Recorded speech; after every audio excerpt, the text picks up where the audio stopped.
In this video, I will show you how to go from this to this. My name is Kenneth, and I make this little game called When You're Not Around, which are coming out this year, but more about that later. Let's make some art. So, what will you get out of this video? I tell you, or rather, I show you. Blah blah blah blah blah blah blah blah. Stop! I will show you how to set up Photoshop for making pixel art, my sketch phase, how I do coloring, set up light, shadows, render and details, and importing pixel art to Unity.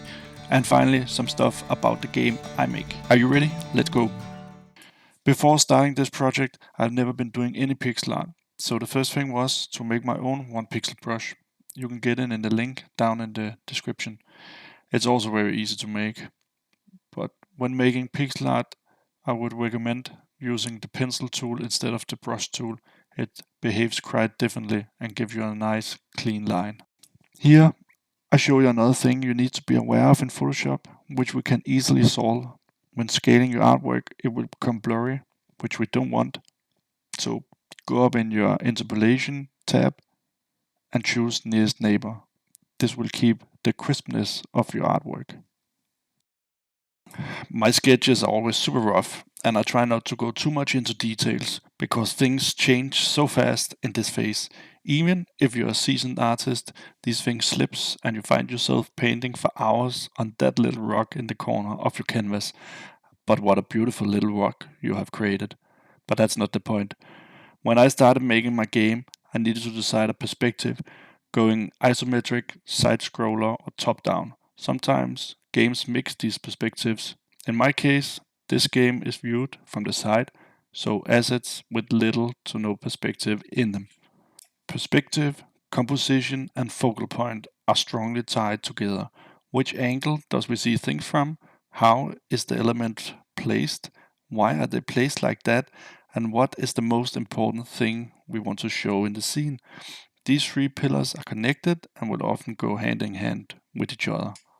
When I'm satisfied with the sketch, I move on and do the coloring phase next.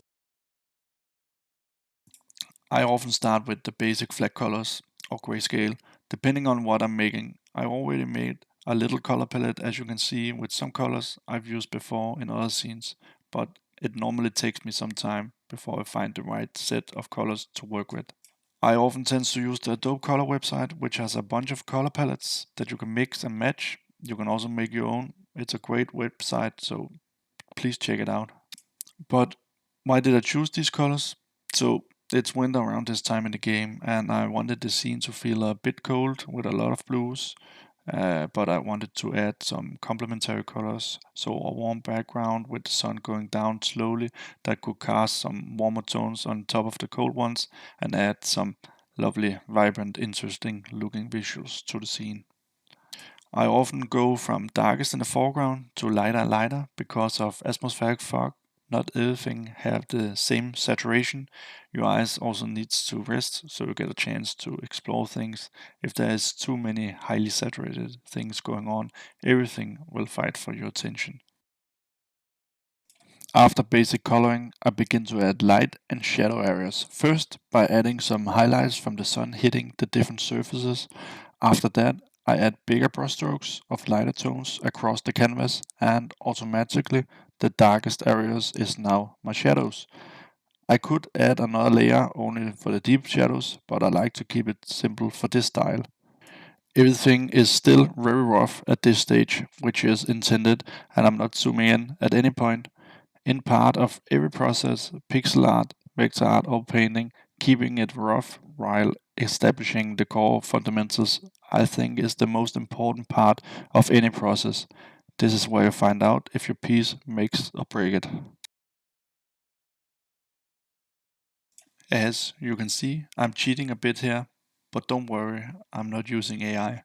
This second piece is one I made earlier, which is also set in the winter part of the game. I could make this from the ground up, but why not use the base I already established? I try to be as efficient as possible, and this is the way to speed up things and cut some corners. I think this is very important. Still remain creative, but getting to the result a bit faster. From here on, I'm polishing up the scene adding a lot of details and tweaking stuff on the go. So I'm leaving you here for a second while this is being made. See you in a bit.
When the artwork is done, I split it up into several files. As you can see here, the height is still 360 pixels, but the length varies depending on the content.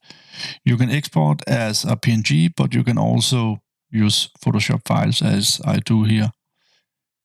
When ready, I drag them into Unity, finding the correct folder and let go. From here, I select the files now in Unity and go to the inspector. Here is a bunch of settings, but we only want to tweak 2 of them. Hit filter mode. Here you select point no filter, and after that you select compression and set it to none. Then apply. This will fix the blurry look that you probably have encountered when importing pixel art to Unity. After this, I begin to place my assets, setting up the scene and the order in which the assets are shown. Give me a second here, and the scene is almost ready for test.